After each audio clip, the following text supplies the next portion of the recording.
시청자 여러분 안녕하십니까. 6월 27일 토요 랭킹쇼 오늘도 힘차게 출발합니다.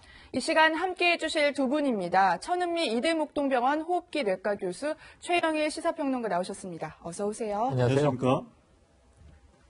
네, 먼저 이 시간 첫 번째 한 랭킹부터 확인해 보도록 하겠습니다.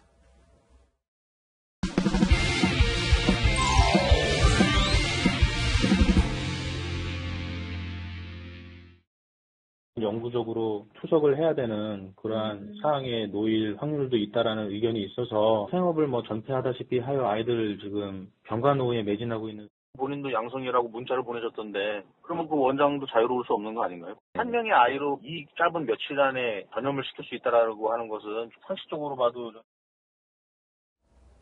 경기도 안산의 한 유치원에서 집단 식중독이 발생했습니다. 원생과 교사 등 100명이 넘는 상황인데 그중 원생 중 일부는 이른바 햄버거병이라 불리는 용혈성 요독 증후군 진단을 받아서 신장투석 치료까지 받고 있습니다. 네, 현재까지 100명이 넘는 인원이 식중독 관련 증상을 보이고 있는데 현재 아이들의 상태가 어쩐지 궁금한데요. 최영일 평론가님. 네. 햄버거병을 앓고 있는 아이들도 있죠? 네, 심각한 상황으로 가 있는 아이들도 있습니다. 지금 전체적으로는 말씀하신 대로 경기 안산 상록 지역에 있는 한 유치원에서 시작이 된 건데요. 유치원 원생뿐만 아니고 교직원들, 또 이 원생의 가족들까지 포함하면 지금 295명이 검사 대상이고 검사는 진행 중에 있습니다. 그런데 이 중에 말씀하신 대로 경미한 증상까지 포함해서 네. 식중독 증상을 보인 사람은 106명이에요. 네. 이 중에 23명이 입원 치료를 받고 있습니다. 그런데 이 중에 또 15명은 지금 말씀하신 상당히 좀 위험한 용혈성 요독 증후군, 일명 햄버거병 의심 증세를 보이고 있는 거고요. 이 중에 4명의 어린이는 현재 투석을 받고 있습니다. 네. 참 어린 아이들이 얼마나 아플까 싶은데요. 특히 원생들 중 15명. 천 교수님, 이 햄버거병이라는 의심 증상 보이고 있다는데요. 햄버거병이 좀 무엇인지 좀 알려주세요. 네. 처음에 이제 1982년도에 미국에서 햄버거를 먹고 집단적으로 발생한 병이라 햄버거병이라는 이름이 붙었고요. 네. 대장균은 많이 알고 계실 거예요. 네. 그 대장균 중에 O157이라는 균이 있습니다. 그 균이 음식물이나 익혀지지 않은 쇠고기 패트라든지 오염된 우유라든지 씻지 않은 야채 그런 데서 균이 오염된 경우에 우리가 음식물을 통해서 들어오게 되고요. 그 들어온 균에 의해서 소화기에서 독소를 나오게 됩니다. 그 독소가 혈관이나 이런 것을 파괴하다 보니까 적혈구가 파괴가 되고 혈소판이 파괴되면서 그러한 찌꺼기들이 신장에서 걸러주지 못하기 때문에 결국은 신장이 망가지는 급성 심부전증이 오는 그런 질환으로 볼 수 있겠습니다. 네. 네.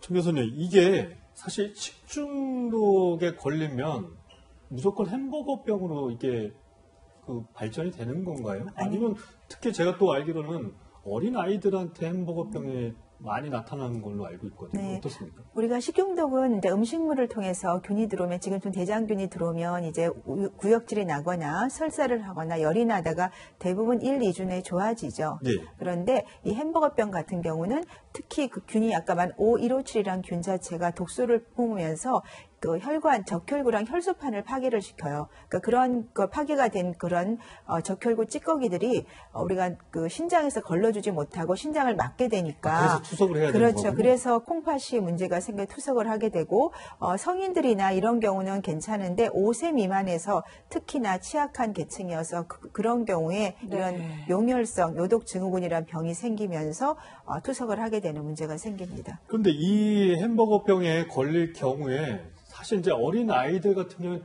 특별히 치료할 수 있는 방법이 없다고 들었거든요. 맞습니까? 네. 우선은 이게 이제 신장에 문제가 생기니까 노폐물 배설이 안 되고 그러다 보니까 수분이나 전해질에 문제가 생기기 때문에 이런 아이들에 대해서는 기본적으로 우리가 수액 치료, 전해질 치료를 해주는 거고요. 네. 그런 경우에 이제 호전이 없는 경우에 투석이 들어가는 거예요.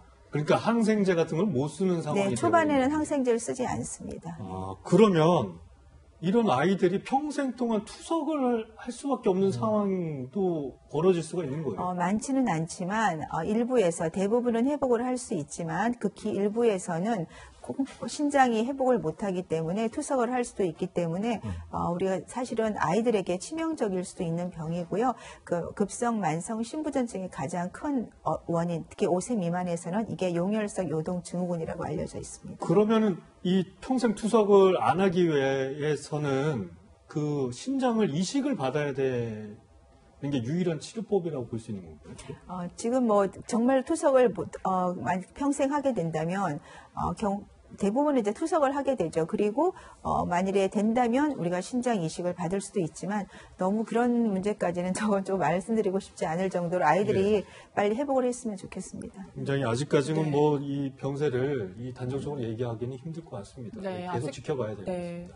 아직 그 집단 식중독 감염의 원인이 밝혀지지가 않은 상태인데요. 이 피해 아동들의 가족은 유치원 측이 이상 증세 호소에도 등원을 중지하지 않는 등 이렇게 늑장 대응을 했다. 그래서 피해를 더 키웠다. 이런 주장을 하더라고요. 맞습니다. 그러니까 아이 부모는 굉장히 예민하잖아요. 네. 우리 아이가 지금 설사를 했다. 복통 증세가 나타나고 있다. 처음에는 배탈 났나? 이러고 하루 이틀 넘어가잖아요. 네. 네. 그런데 이 증세가 점점 심화되고 있다. 병원까지 찾게 되는 거예요.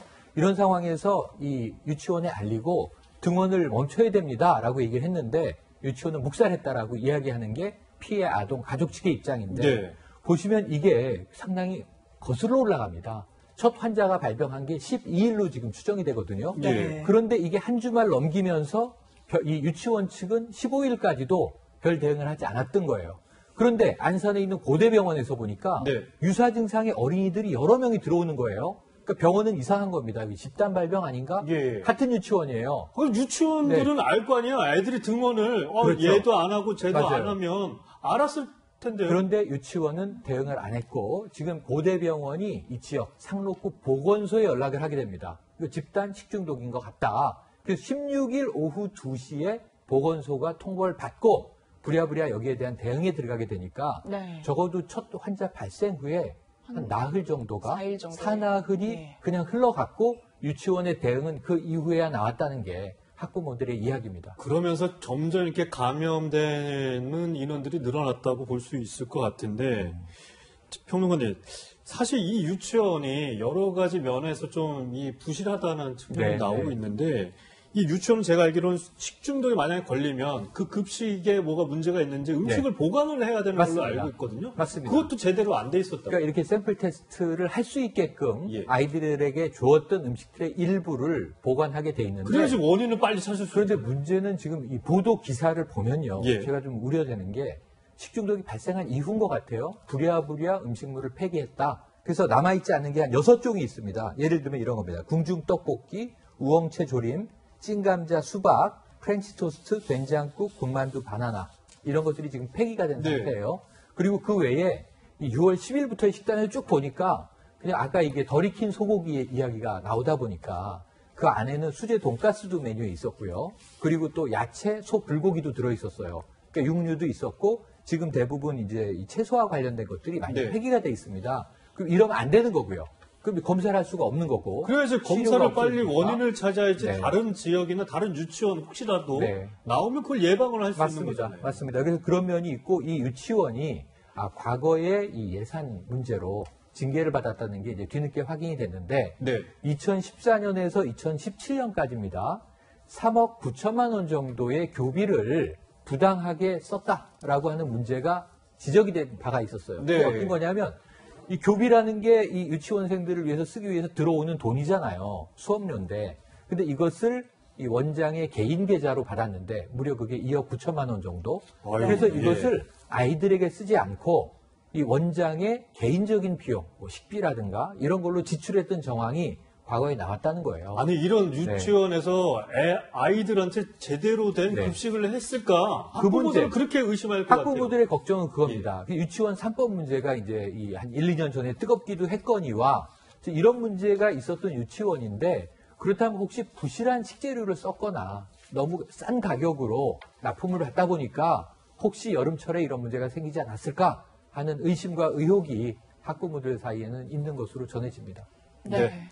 교육부는 어제 질병관리본부와 식약처 등 관계부처와 집단 식중독 사태와 관련한 첫 대책회의를 열었다고 하는데요. 이 식중독 증상이 처음 발생한 지 10일 만에 열린 회의였거든요. 또 이것도 좀 늑장 대처에 논란이 있고 혹시나 이제 뭐 코로나19 사태 때문에 일반 질병 관리에 좀 공백이 있었던 거 아닌지 이런 우려도 좀 제기가 되더라고요, 천 교수님. 네. 우선은 유치원에서도 증상이 나타난 게 12일인데 16일에 그것도 병원에서 신고를 한 거죠. 그 과정에서도 많이 시간이 지났고 또 16일에 신고가 됐는데 회의를 26일, 그러니까 열흘 동안에 회의를 안 한 거죠. 그 말은 이제 코로나19로 인해서 많은 국민들이 힘들어하니까 이런 또 병까지 나오면 어떨까 걱정된 면도 있겠지만 사실은 모든 감염병 질환은 최우선적으로 속도를 빨리 해주는 게 가장 감염을 예방할 수 있고 치료할 수 있거든요. 네, 그 점은 좀 많이 안타깝고요.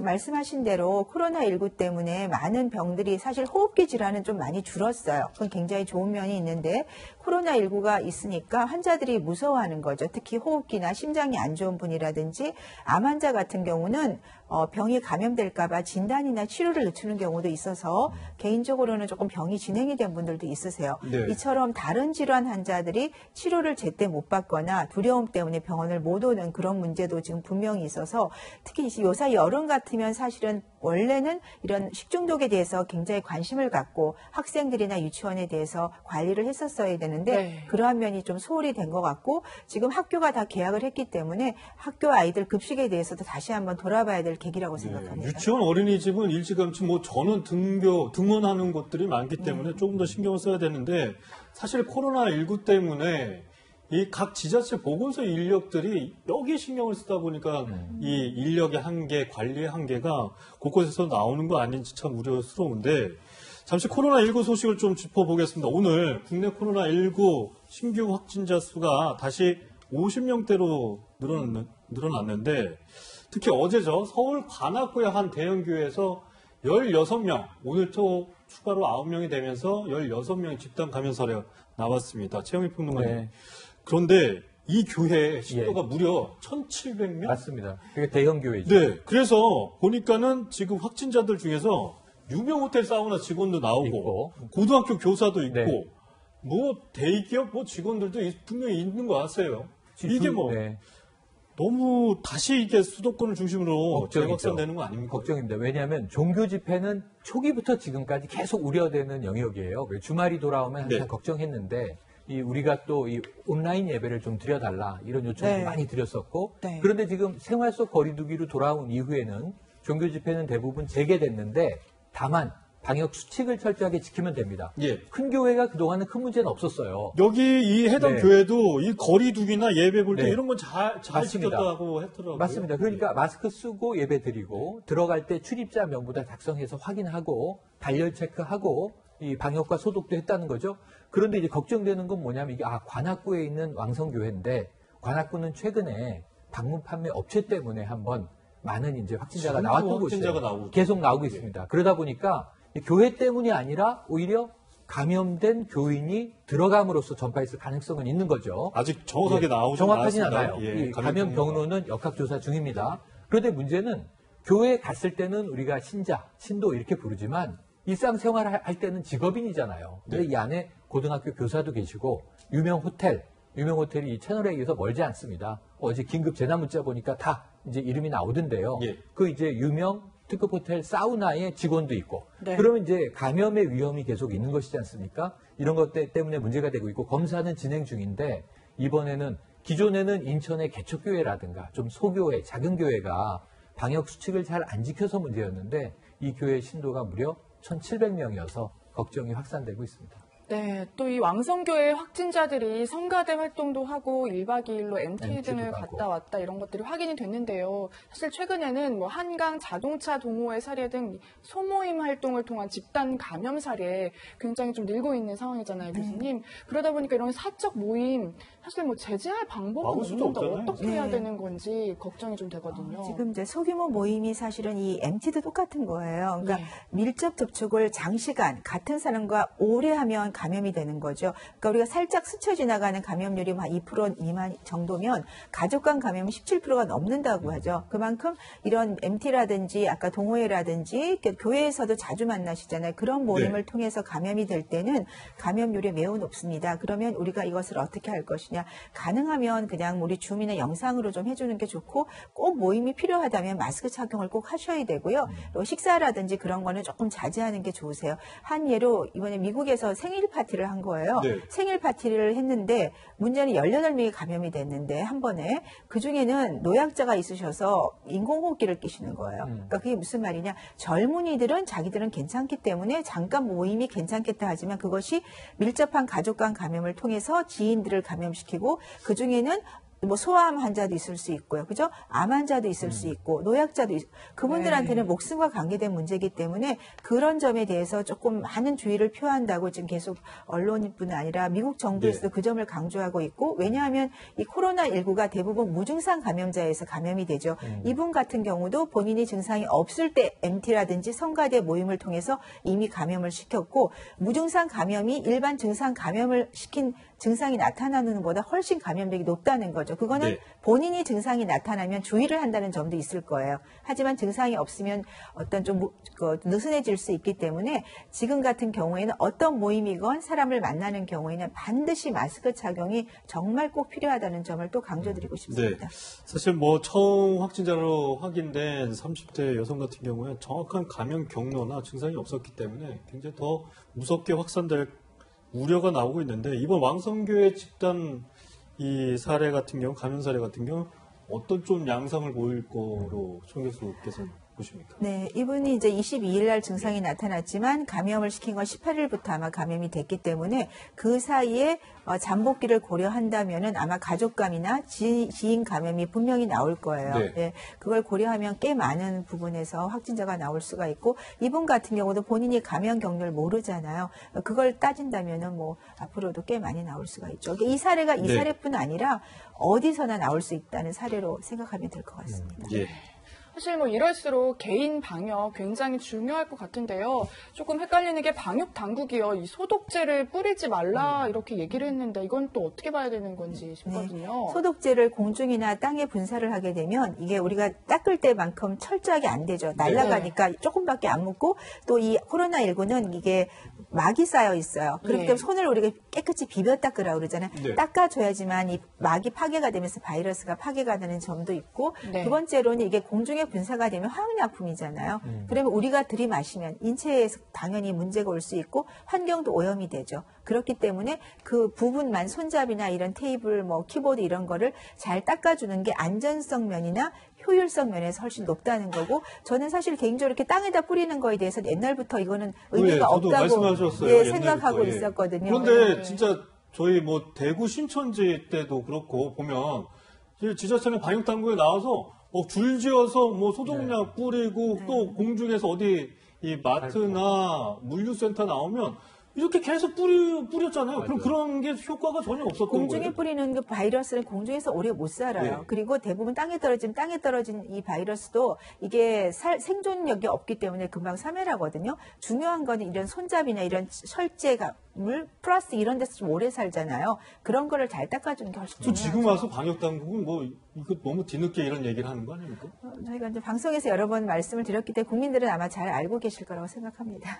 네, 알겠습니다.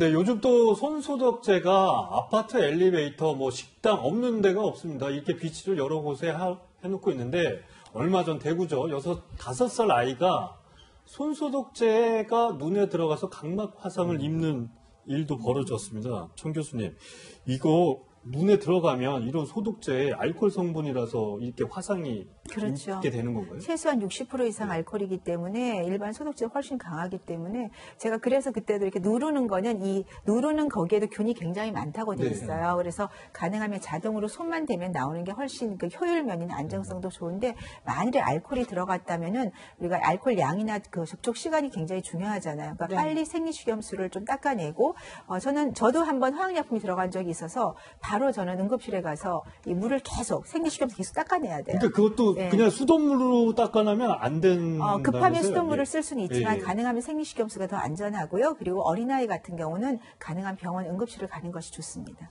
네, 알겠습니다. 코로나19 바이러스뿐만 아니라 생활 속, 달라질 생활 속에서 저희가 주의해야 할 것들이 점점 많아지는 것 같습니다. 전은미 교수와는 여기서 인사드리도록 하겠습니다. 감사합니다. 감사합니다. 네, 이 시간 한랭키 두 번째로 넘어가 보도록 하겠습니다.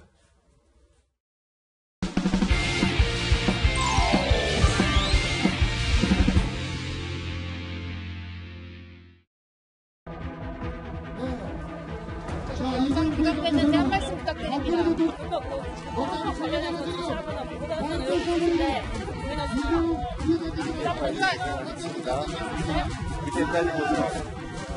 검찰 선고 무리했다고 보시는데요. 검찰에 대한 불기소는 확실하고 공민경제, 그다음에 경제민주화 등등 모든 걸 놓고 고려와 고민과 분배를 했습니다. 압도적이요. 압도적이라고 보면 돼요. 이현종 문화일보 논설위원 김광산 변호사 두 분 나오셨습니다. 어서 오세요. 네, 안녕하세요. 이재용 삼성전자 부회장이 영장실질심사에 이어 어제 검찰수사심의위원회까지 검찰과의 맞대결에서 승기를 잡았는데요.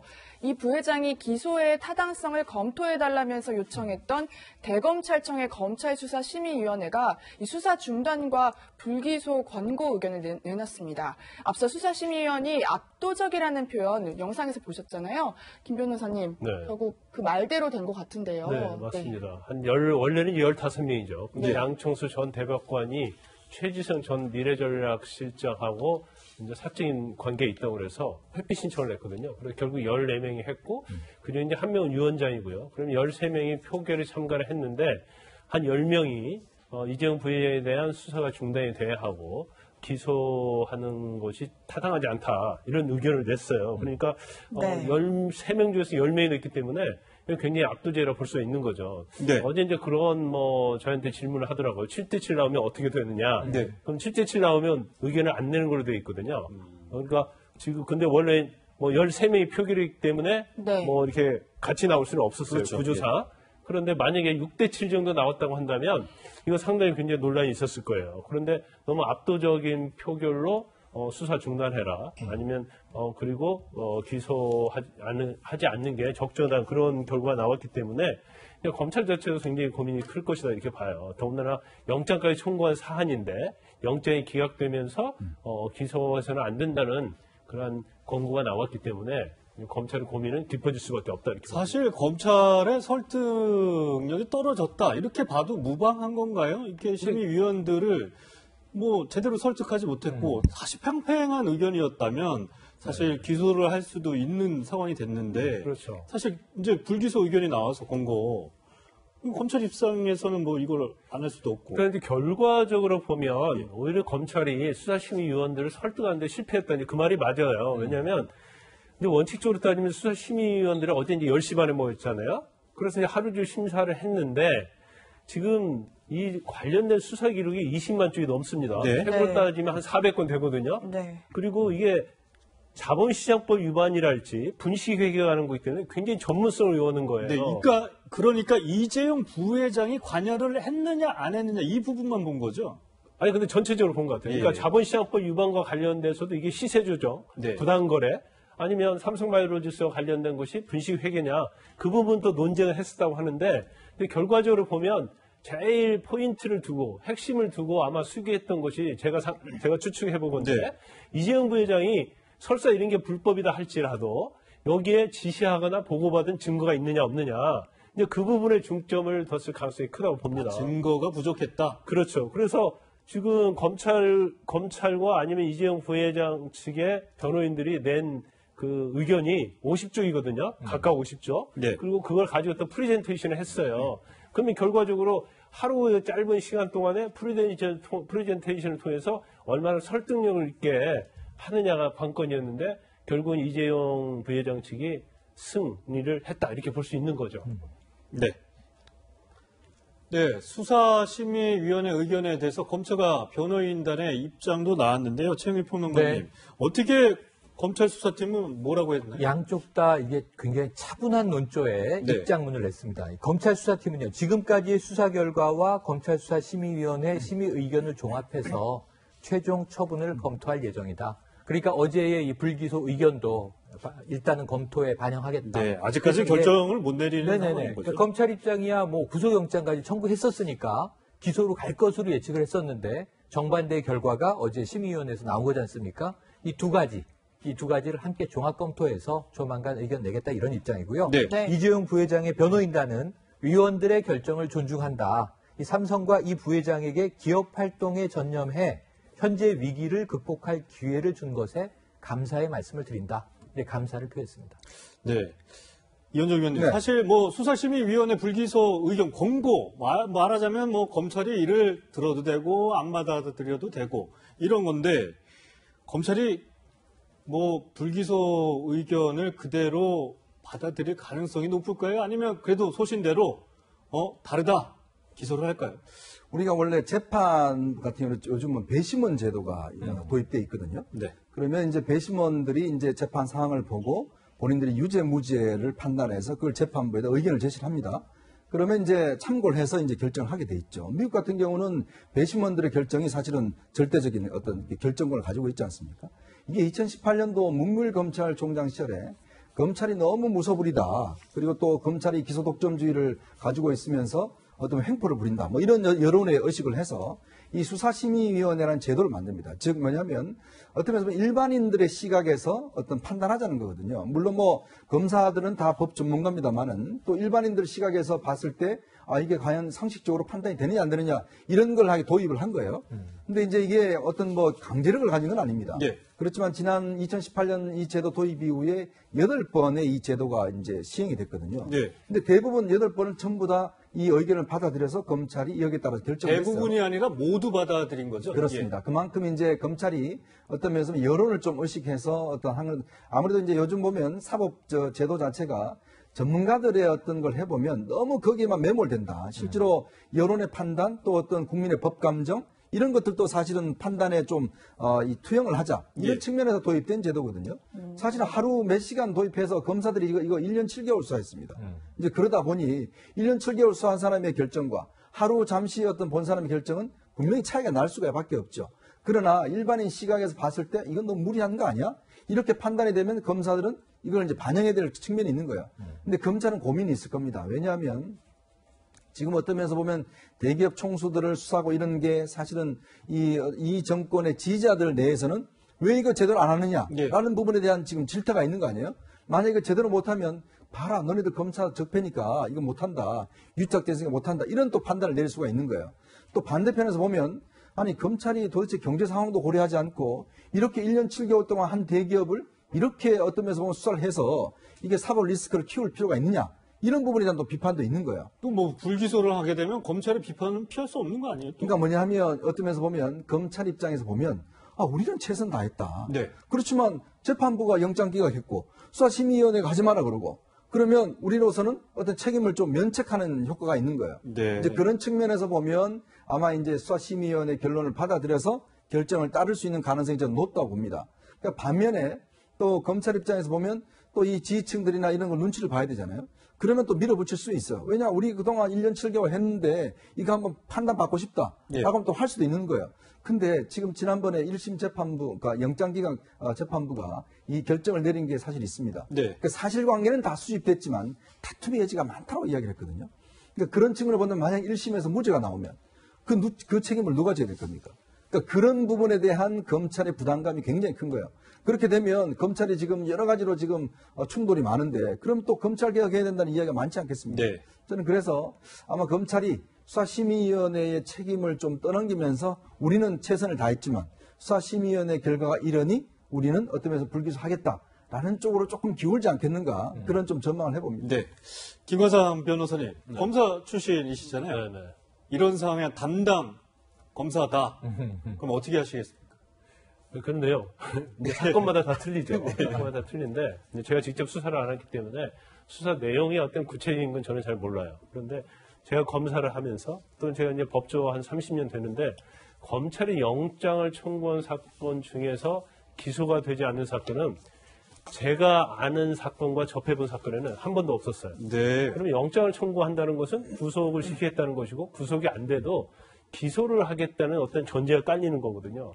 그래서 이 사건에 대해서 계속 저희도 방송을 하면서 설사 수사심의위원회에서 불기소 의견이 나온다 하더라도 검찰은 기소할 수밖에 없을 것이다. 이렇게 우리가 얘기를 했어요. 예. 그런데 약간 이걸 압도적으로 지금 불기소가 그렇죠. 나왔죠. 그래서 수사심의위의 결정이 압도적으로 불기소 나왔다는 점. 이제 검찰이 아까 고민이 깊어진다고 제가 말씀드렸잖아요. 그게 첫 번째가 될 것이고 두 번째는 수사심의위원회가 8차례 이번에 열려서 의견을 권고를 냈는데 검찰이 다 따랐잖아요. 네. 이번에 따르지 않고 기소를 해버린다? 그러면 수사심의위원회에 어떤 무용론이 나올 수 있어요. 네. 왜 그런 걸 만들었냐? 그런 얘기가 그렇죠. 나오겠죠. 그런 걸 만들었고 왜 불필요하게 만들었고 왜 논란을 일으키고 시간을 끄느냐. 그게 할 수 있고 세 번째 중에서 가장 중요한 부분은 만약에 검찰이 원래 어떤 관행대로 기소를 했어요. 근데 법원에서 이 부분이 무죄가 나와버리면 정말 검찰에 대한 후폭풍이 엄청 클 수밖에 없거든요. 그래서 검찰이 일반적인 경우 같으면 수사심의의 권고를 듣지 않겠지만 지금 제가 아까 말씀드린 그런 여러 가지 중요한 요소와 상황이 있기 때문에 검찰은 정말로 어렵게 결단을 내려야 하는 그런 상황이 온 겁니다. 네, 알겠습니다. 이 얘기는 여기까지 하고요. 계속해서 다음 소식 전해드리도록 하겠습니다. 대북전단 50만 장을 북으로 보냈다고 주장하는 탈북민 단체들에 대해 경찰이 강제 수사에 나섰습니다. 사무실 압수수색까지 당한 박상학 자유북한 운동대표는 어제 경찰에 출석해 북한의 진실을 말했을 뿐이라고 항변했습니다. 박건영 기자입니다. 파란 박스를 든 경찰들이 탈북민단체의 자유북한 운동연합과 큰샘 사무실에서 나옵니다. 박상학 자유북한 운동연합 대표와 동생인 박정호 큰샘 대표에 대한 강제 수사에 나선 겁니다. 대북전단과 쌀, 페트병 등을 북으로 살포한 두 대표가 남북교류협력법과 항공안전법 등을 위반했다며 지난 11일 통일부에서 경찰에 수사를 의뢰한 지 보름 만입니다. 경찰은 압수수색을 통해 두 대표의 휴대전화와 차량, 사무실에 있는 대북전단 관련 서류, 자금 운영 내역 등 증거물 확보에 집중한 것으로 전해집니다. 박상학 대표는 지난 22일 밤 경기 파주시에서 대북전단 50만 장을 풍선 20개에 실어 보냈다고 주장했고 실제 다음날 강원도 홍천에서 풍선 1개가 발견됐습니다. 박 대표는 표현의 자유를 주장하며 반발합니다. 아니 내가 살인 쳤어, 도둑질했어, 압수수색이라니. 나는 2천만 북한인민에게 사실과 진실을 말했다 뿐인데 그게 죄인가? 박정호 큰샘 대표 측도 간첩 잡는 보안수사대가 북한 주민을 돕는 사람을 수사하는 게 타당하냐며 압수수색에 불만을 드러냈습니다. 압수수색에 앞서 박상학 대표는 경찰서에 기습 출석했습니다. 지난 23일 밤 주거지를 찾아온 취재진 때문에 북한의 위협에 노출됐다며 고소한 사건에 대해 보충 진술을 했습니다. 경찰은 박 대표가 경찰관에게 가스총을 쏘고 취재진을 폭행했다는 주장에 대해서도 조만간 조사하기로 했습니다. 채널A 뉴스 박건영입니다. 지난 24일 의정부시 4층 수영장 물테크가 터진 사고 소식 전해드린 바 있는데요. 이미 2년 전부터 수영장 아래층에서 계속 물이 샜다는 주장이 나왔습니다. 건물 옥상에는 편법으로 운영되는 수영장이 또 있었습니다. 서채리 기자가 취재했습니다. 창밖에 소나기가 내리듯 물줄기가 쏟아집니다. 그런데 자세히 보니 창문 안쪽 플라스틱 통으로 천장에서부터 쉴 새 없이 물줄기가 쏟아집니다. 건물 4층 수영장 물탱크가 터졌던 상가 건물 2층에서 촬영된 영상입니다. 촬영 시점은 2018년 8월. 건물 상인들은 이번 물탱크 사고 전에 이미 수차례 위험이 감지됐다고 말합니다. 비가 오는 날이 아니었거든요. 산 안쪽으로 천장에서 물이 막 굉장히 쏟아지는 것처럼 막 뚜두둑 떨어지는 걸. 비슷한 시기 건물 1층과 지하 주차장에서 촬영된 영상도 비슷합니다. 상인들은 건물 안전에 문제가 없는지 진단이 필요하다는 입장입니다. 임시방편으로 물바지를 받아서 배수구로 이렇게 연결해서 하는 방법으로 이렇게 조치를 취해주셨어요. 일단 좀 위험성이 있지 않나 이렇게 생각을 하고 있죠. 지자체는 일단 이번 물탱크 사고 원인만 조사하고 있다고 설명합니다.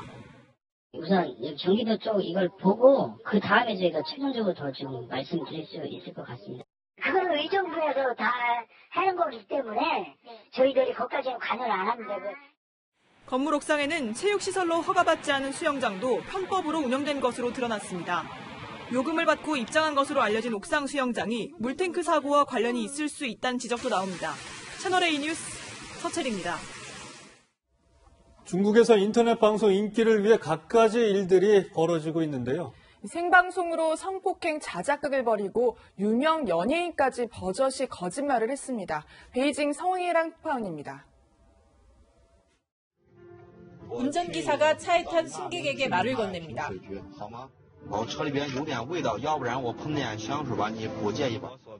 이 남성은 물을 사러 가겠다며 잠시 자리를 비운 뒤 다시 차로 돌아와 생방송을 이어갑니다. 跟这个东西是让他昏迷的啊，兄弟们，是让他昏迷的。一个人上一个小礼物啊，一个人上一个小礼物啊，兄弟们。 중국 최대 차량 공유 서비스 업체인 디디 출신 운전기사가 성폭행했다는 내용의 이 영상은 SNS를 통해 급속하게 퍼졌습니다. 중국 네티즌들은 공유 차량 기사가 또 성폭행을 저질렀다며 분노했고 결국 경찰이 수사에 착수했습니다. 하지만 수사 결과 온라인 방송 조회수를 늘리기 위해 부부가 연기했던 것으로 밝혀졌습니다. 중국 내 온라인 생방송 시장이 커지면서 이를 이용한 사기극도 잇따라 활기를 치고 있습니다.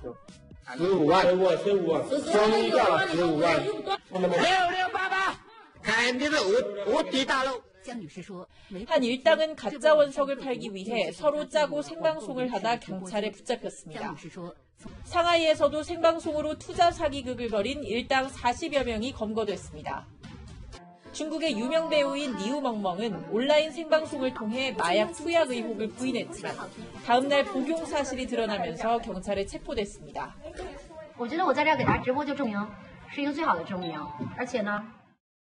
중국 당국은 온라인 생방송이 범죄에 이용되고 있다며 대대적인 단속을 벌일 예정입니다. 베이징에서 채널A 뉴스 성혜란입니다. 미 프로농구 NBA 시즌 재개를 앞두고 시행한 코로나19 진단검사에서 16명의 선수가 확진 판정을 받았습니다. NBA 측은 300여 명의 NBA 선수 중 16명이 양성 결과가 나왔다며 이들은 의료진의 승인이 날 때까지 자가격리 상태를 유지하게 될 것이라고 밝혔습니다. 이런 가운데 아드리아 투어를 개최했다 코로나19에 감염된 남자 테니스 세계 1위 노박 조코비치에 이어 코치인 고란 이바니셰비치도 확진 판정을 받았습니다. 네, 죽은 새끼 곁을 떠나지 못하는 돌고래의 모성애가 감동을 주고 있습니다. 제주 바다에서 죽은 새끼를 등에 업고 다니는 어미 돌고래의 모습이 포착된 건데요. 무려 2주 가까이 함께했다고 합니다. 홍진우 기자입니다. 어미 돌고래가 죽은 새끼 돌고래를 등에 업고 수면 위로 올리기 위해 응시내를 씁니다. 자신에게서 새끼가 멀어지면 따라가고 주둥이에 얹거나 등에 업은 채 헤엄을 치기도 합니다. 지난 11일 국립수산과학원이 남방 큰 돌고래의 생태 조사를 하던 중 제주 바다에서 포착한 모습입니다. 돌고래들이 새끼를 낳은 후에 제일 처음 하는 행동이 새끼를 물 위로 밀어 올리는 행동입니다. 살리고자 하는 행동 표현이 발견 당시 새끼 돌고래는 꼬리 부분을 빼곤 형체를 알아보기 힘들 정도로 부패한 상태였습니다. 어미 돌고래는 2주 가까이 이런 행동을 반복해온 것으로 추정됩니다. 돌고래가 죽은 새끼나 동료를 포기하지 않는 모습은 드물게 관찰되는 특이 행동으로 알려져 있습니다. 이런 행동이 제주 남방 큰 돌고래 무리에선 지난 2017년과 2018년에 한 차례씩 관찰되기도 했습니다. 포유류 암컷들이 새끼에 대해서 보이는 애착은 사람에서도 볼 수 있지만 굉장히 일반적인 현상인데 사람하고 어떻게 보면 감정적으로 좀 유사한 부분이 있고. 현재 제주 연안에는 100마리 정도의 남방 큰 돌고래가 서식 중입니다. 연구진은 어미 돌고래의 안타까운 모습을 5분 정도 관찰한 뒤 더 이상 스트레스를 주지 않기 위해 서둘러 생태 조사를 마쳤습니다. 새끼를 끝까지 지키려는 어미 돌고래의 모성애가 잔잔한 감동으로 다가오고 있습니다. 채널A 뉴스 홍진호입니다. 네, 이 시각 한랭킹 세 번째로 넘어가 보도록 하겠습니다.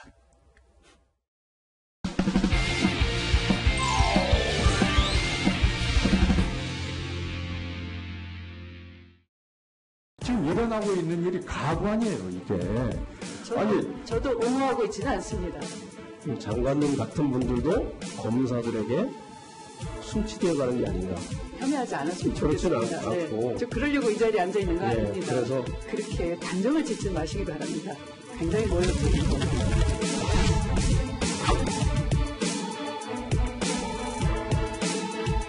제가 하는 일은 가장 불신을 많이 받고 있는 검찰개혁. 우리는 주권자인 국민들로부터 위임된 권한을 행사하는 것뿐이 그럼에도 불구하고 그 권한을 위임받은 자가 오히려 자기의 편의적으로 조직을 이끌어가기 위해서 법기술을 부리고 있다 하는 점 대단히 유감으로 생각하고요. 저의 지시를 절반을 잘라 먹었죠. 장관의 말을 겸허히 들으면 좋게 지나갈 일을 세상 지휘랍시고 해가 지고 일을 더 꼬이게 만들었어요. 역대 법무부 장관이 말 안 듣는 검찰총장 두고 일을 해본 적도 없고 또 제 짓이라는 걸 발상을 해본 적도 없는데 제가 양심을 사와하면서 이거 제 짓을 해야 되겠구나. 눈치 있는 문종국을 소리 치면서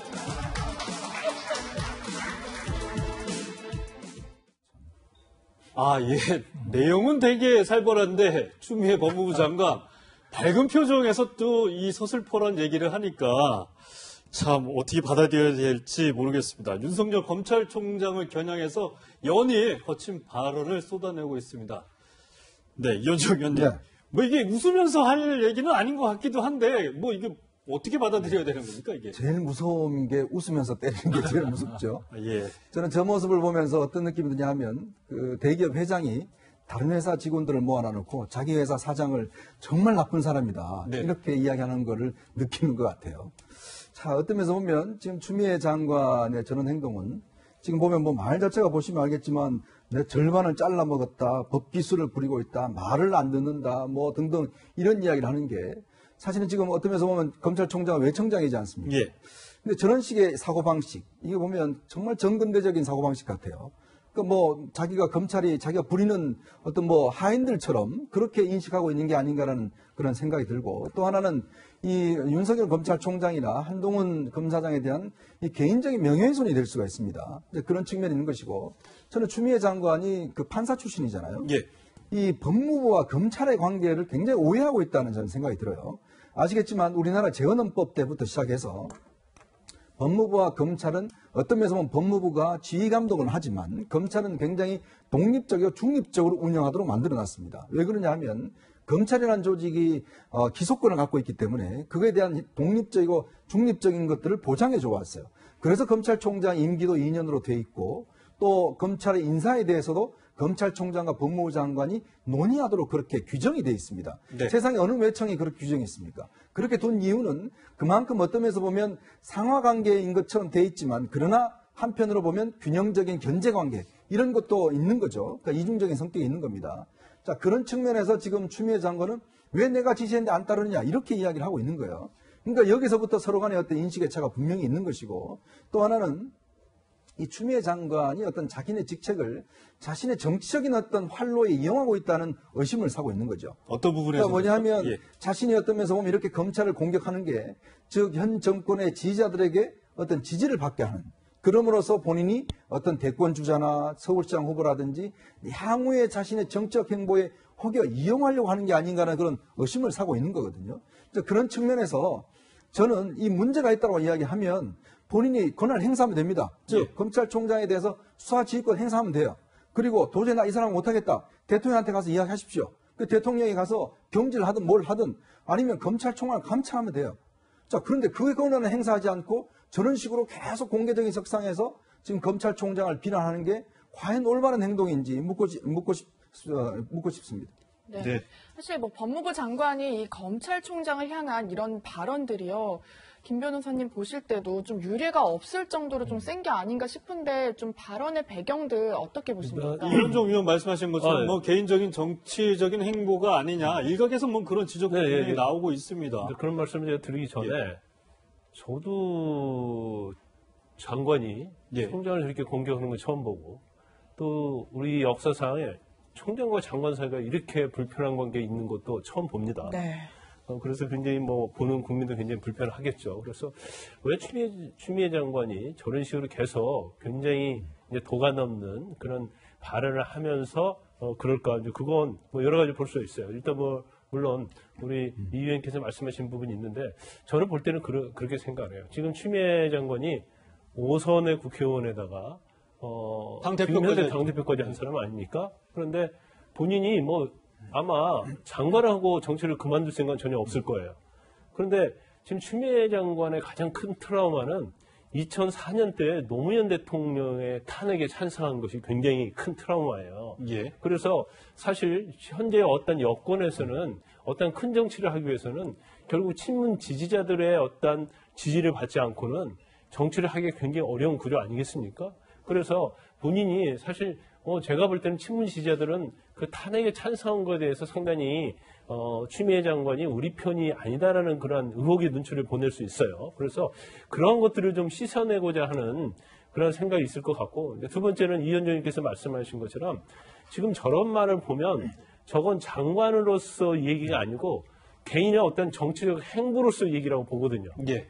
그러면 결국 본인이 이후에 정치하는 데 있어서 뭐 대선이 됐던 아니면 시장을 하는 데 있어서도 결과적으로 아까 말씀드린 것처럼 친문 지지자들의 어떠한 지지를 얻지 않고는 자기가 앞으로 정치하는 데 있어서 굉장히 어려움을 겪을 거라는 생각을 하고 있을 거예요. 그러다 보니까 개인적 정치적 행보를 위해서 장관이라는 그러한 직위를 염두에 두지 않고 굉장히 공격적으로 나가는 것이 아닌가. 저는 그렇게 봅니다.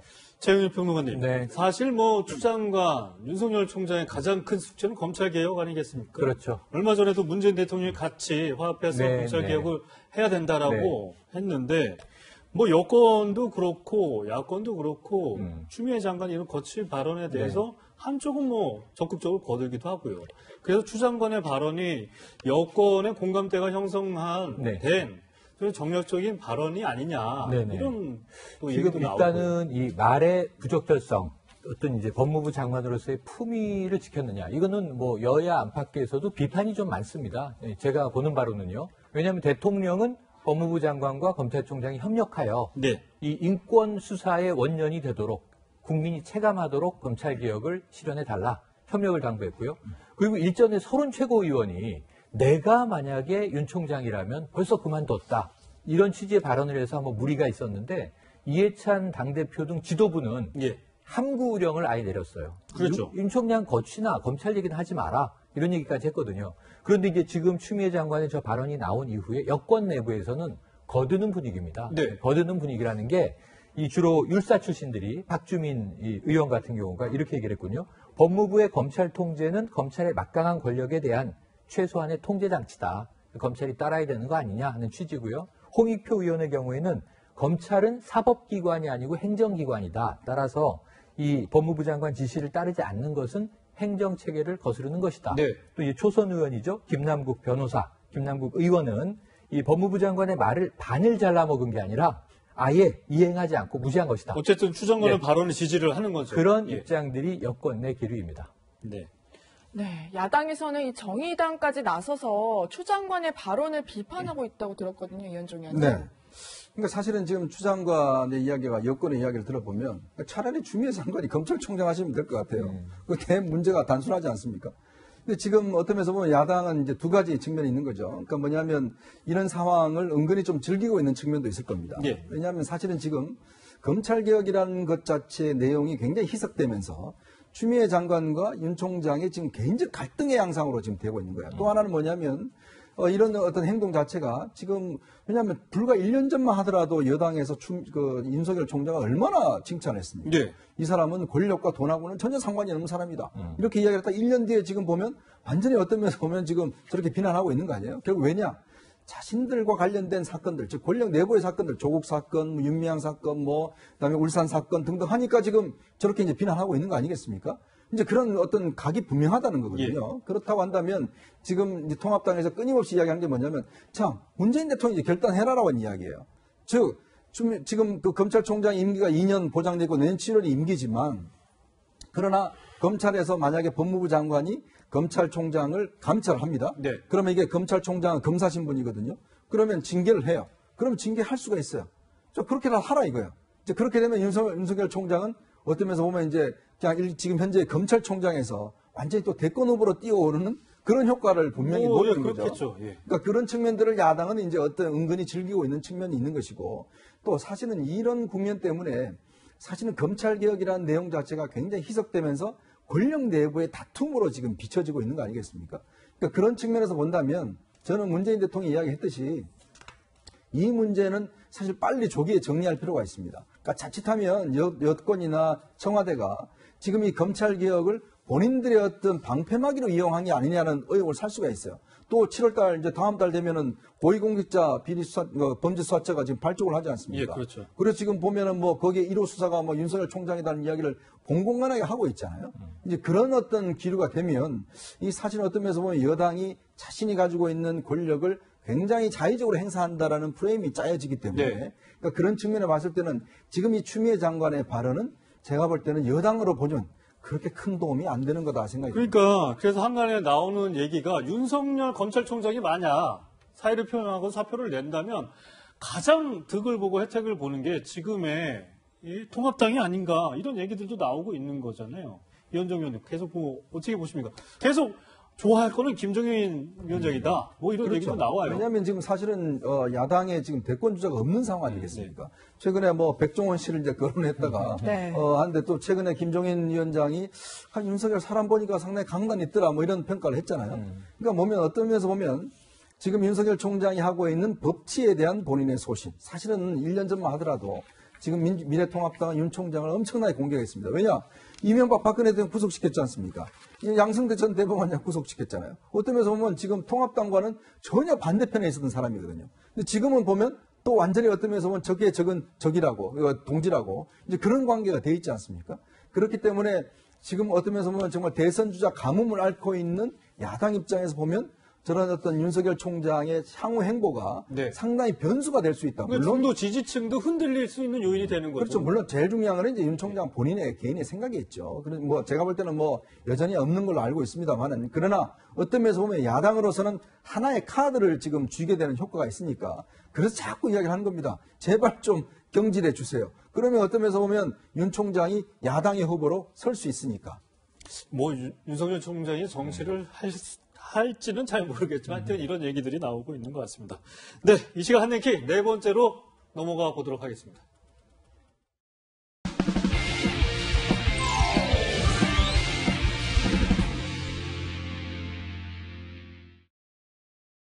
보안 검색 요원은 청원 경찰로 전환하는 방안을 확정하게 되었습니다.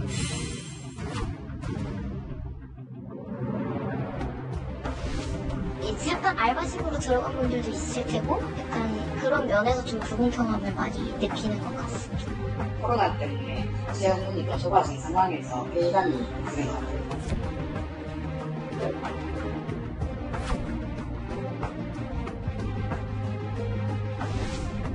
취업준비생들 분들께서 여러 가지 취업 사정이 어렵기 때문에 조금 예민하게 반응할 수 있죠. 그러실 수 있고. 이런 사소한 일로 사소한 표현은 아닙니다만 이런 일로 인해서 국민들이 혼란에 빠뜨리는 그런 행위가 더 이상 벌어지지 않도록 자중할 것을 권고를 합니다.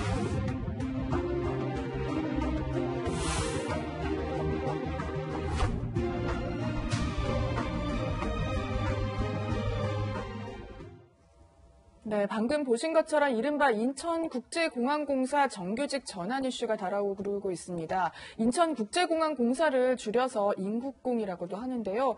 사실 지금 영상에서 보셨지만 이해찬 민주당 대표의 한마디가 조금 말실수 같기도 하고요. 네네네. 좀 걸리긴 하네요. 이해찬 대표가 가끔 이렇게 좀 말이 꼬일 때가 왕왕 있죠. 네. 근데 네. 이번에도 그런데 민감한 상황에 그러다 보니까 화제가 더 커져버렸는데 아마 정부 여당은 인국공 사태가 왜 이렇게 2030 젊은 층에게 불타오를까? 예. 어쩌면 좀 의아할 수도 있어요. 그런데 연일 지금 뜨거운 상황이 되다 보니까 이해찬 대표는 이렇게 얘기를 한 거죠. 이런 사소한 일로, 아니 사소한 편은 아닙니다만 이런 일로 국민을 혼란에 빠뜨리는 일이 없어야 한다. 그러니까 처음에 사소하다고 얘기했다가 사소하지 않다고 얘기했다가 번복하는 장면이 문제가 됐던 거고요. 네. 그런데 황덕순 청와대 일자리 수석은 일전에 20만 명을 넘어가던 시점에 방송에 나와서 공식적인 청와대 입장은 아니지만 어쨌든 청와대 일자리 수석으로서 이게 청년 일자리를 뺏는 게 아니라 일자리를 오히려 만들어주려고 하는 건데 왜 이런 사태가 벌어졌을까 하는 의문을 던졌고. 네, 그런데 네. 문제는 제가 보기엔 젊은 층 2030의 반응이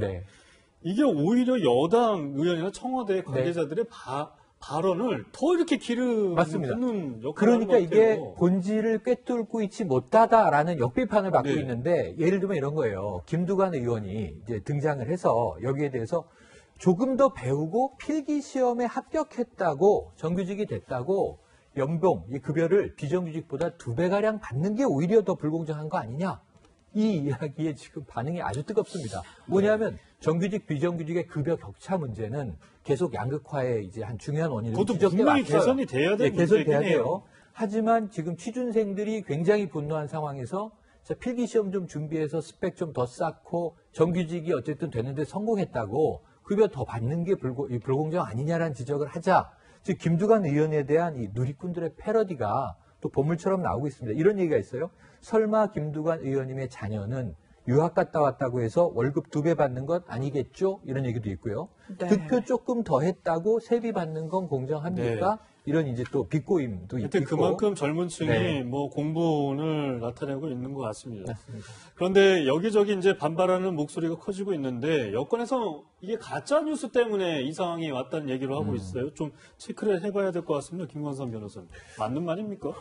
그런데 지금 인천공항에서 발표하고 또 정부에서 발표한 거 하면 지금 근본적으로 보안팀 연봉이 뭐 한 5천만 원이다 뭐 이런 얘기에 돈다고 하는데 네. 그게 안 된다는 거예요. 그래서 3,500 정도 되고 만약에 정기적으로 가면 200 정도가 더 추가가 된다고 합니다. 네. 그런데 정규직도 보니까 인터넷에 나와 있는 보니까 한 9천 정도 된다 뭐 이런 얘기가 있더라고요. 그러니까 한 3천 몇백만 원 정도 되는데 정규직을 전환하면 결국 5천만 원이 더 오르는 게 아니냐. 근데 이제 그건 사실이 아니다고 얘기를 하고 있고 여권에서는 이 가짜 뉴스 자체가 유포되면서 문제가 되고 있다. 상황을 악화시킬 때 얘기하고 있는데 저는 볼 때는 이거 하나만 가지고 그러고 있다고 생각하지 않아요. 네.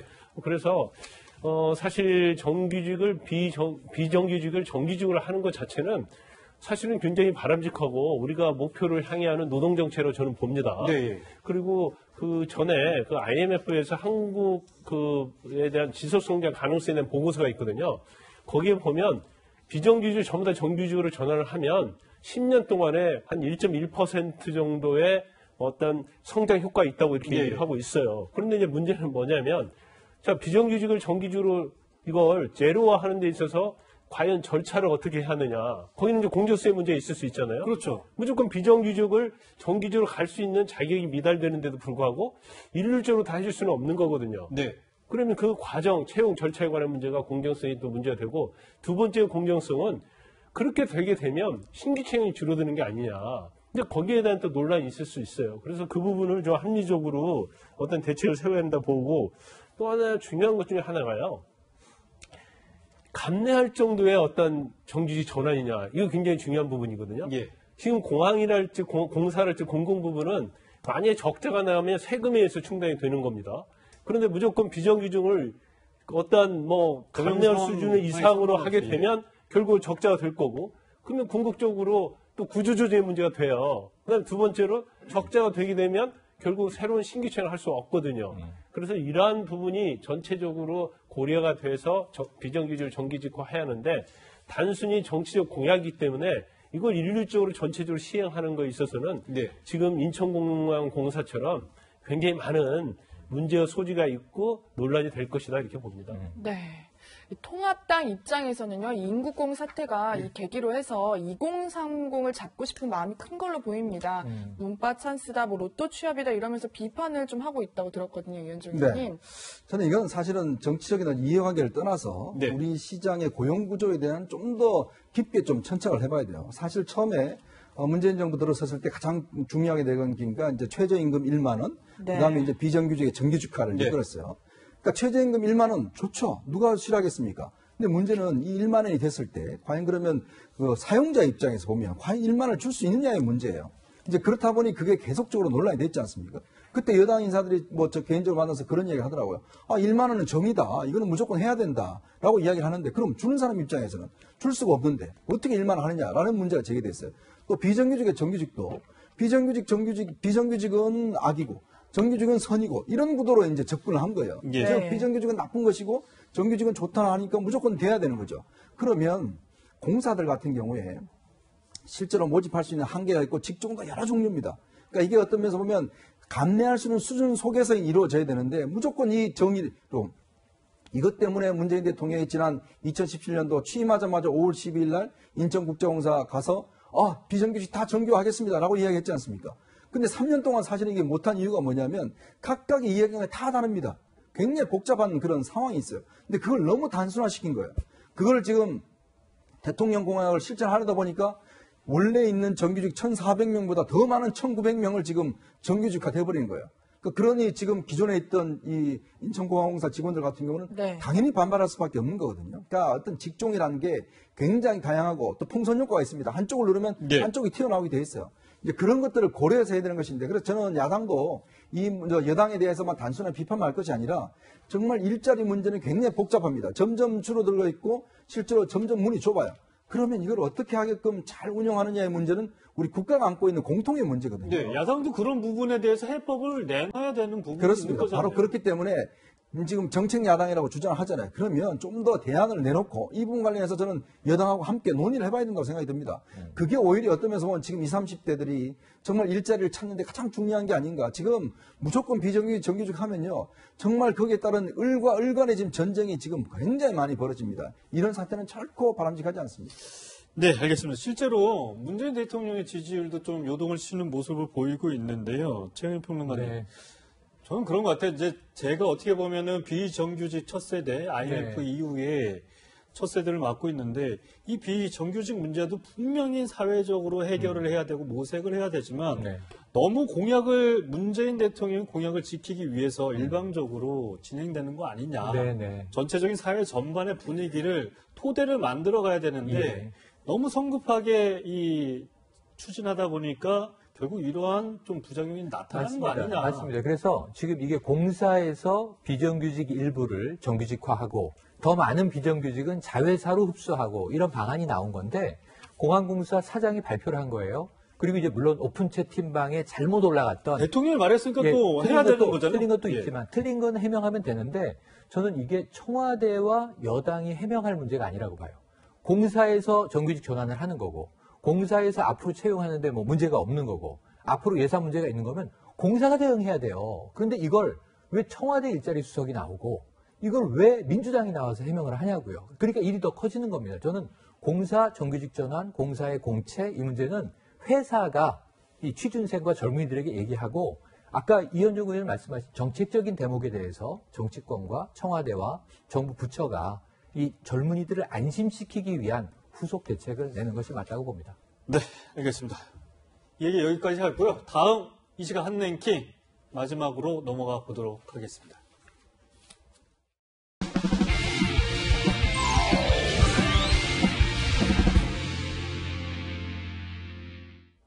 네, 저도 참 등산 좋아하는데요. 이 등산 좋아하는 분들이 산 정상에 올라가면 이 봉우리 표지석이랑 인증샷을 많이 찍으시잖아요. 그런데 최근 몇 달 동안 국립공원과 명산 정상 표지석이 오일 테러가 벌어진 일이 생겼다고 합니다. 최영일 평론가님. 깜짝 놀랄 일이죠. 네, 이 설악산 대청봉 표지석에 누군가 이렇게 기름을 지금 사진이 나가고 지금 있는데요. 사진이 나오고 있는데 23일 저게 그러니까 가운데 쭉 검은 게 오일이라는 거죠. 오일로 추정되는. 시커먼 액체가 무언가가 쏟아져 대청봉이라는 있는, 글자를 가리고 있죠. 네. 그런데 이게 23일 오후에 이 국립공원이기 때문에 국립공원 관리사무소에서 보고한 내용인데 그러면 CCTV 돌려보면 되지 않느냐 이런 CCTV가 있나요? 저기 산에? 없죠. 없습니다.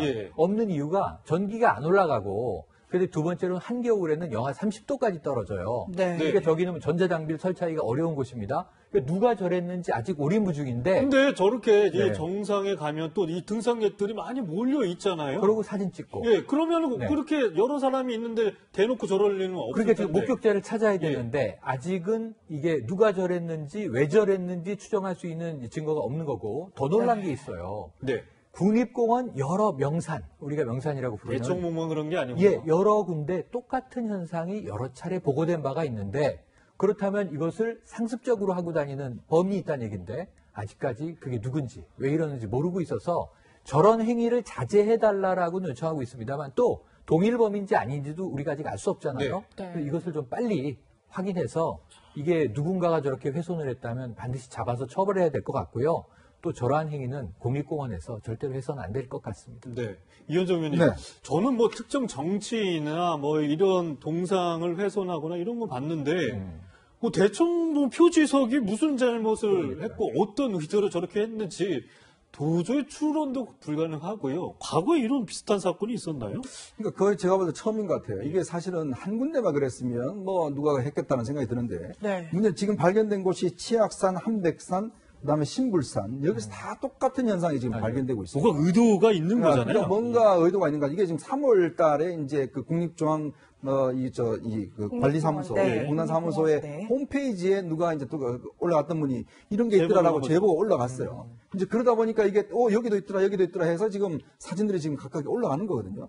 그러니까 이게 모방 범죄일 수도 있고 또 아니면 어떤 특정 개인이 뭔가 어떤 걸 노려서 지금 하는 걸 있을 수가 있는데 지금 그래서 먼저 범인을 지금 찾고 있기를 하는데 사실은 뭐 CCTV 없고 하니까 지금 찾기가 굉장히 어려운 상황인데 이거는 사실은 어떤 면에서 보면 뭔가 의도성을 가진다든지 아니면 뭐 다른 이유가 있는 것인지 이거는 좀 더 좀 수사를 해봐야 될 것 같습니다. 네, 김관선 변호사님. 뭐 범인을 잡는 것도 어려운데 막상 잡았다고 하더라도 어떤 혐의로 처벌을 할 수 있는지 처벌하기가 아주 쉽지는 않을 것 같아요. 근데 이제 비석별로 그건 좀 나눠서 생각할 것 같은데 아까 이제 대청봉 비석 같은 경우는 굉장히 이 5.1 테러로 인한 훼손을 범위가 심하잖아요. 네. 저게 잘 지워지지도 않는 그렇죠. 대청봉인데 글씨를 좀 알아보기 힘들 정도의 그런 5.1로 했단 말이에요. 그래서 이게 일반적으로 전체적으로 보면 이제 재물 손괴죄에 해당이 되느냐 여부가 문제가 되는데 재물 손괴는 원래 표지석으로서 효용을 했느냐, 해야 하지 않았느냐, 그게 이제 죄 성립의 관건이 되는 거거든요. 근데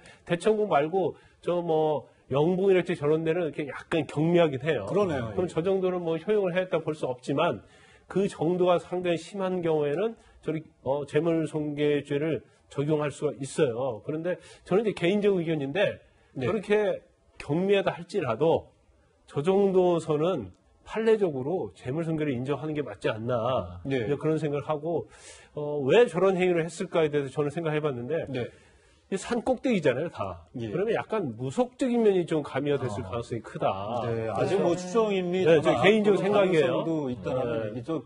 사실 뭐 예전에도 뭐 저도 사건 데스크 할 때 뭐 무속인들의 뭐 어떤 지시를 받아서 저런 행동을 하는 경우도 봤는데 이게 많은 국민들이 즐기고 또 이렇게 봐야 되는 이 대청봉이나 이 국립공원 정상에서 저런 짓을 하는 건 참 이해가 되지 않는데 아무쪼록 저희 방송을 하는 이유도 이거를 만약에 이 범행을 저지르신 분들이 있다면 더 이상 이런 행동을 안 하시는 게 좋을 것 같다는 의미에서 방송을 하고 또 전해드리고 있는 겁니다. 부디 국민들이 조금 더 산 정상, 이 코로나 사태에서도 이 산 정상에 올라가서 정말 이 기분 좋게 자연을 만끽할 수 있는 기회를 주셨으면 좋겠습니다. 네.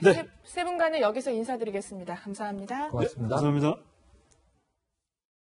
토요 랭킹쇼 오늘 준비한 내용은 여기까지입니다. 네, 토요 랭킹쇼 다음 주부터는 새로운 진행자와 새로운 모습으로 더 찾아뵙도록 하겠습니다. 그동안 시청해 주셔서 고맙습니다.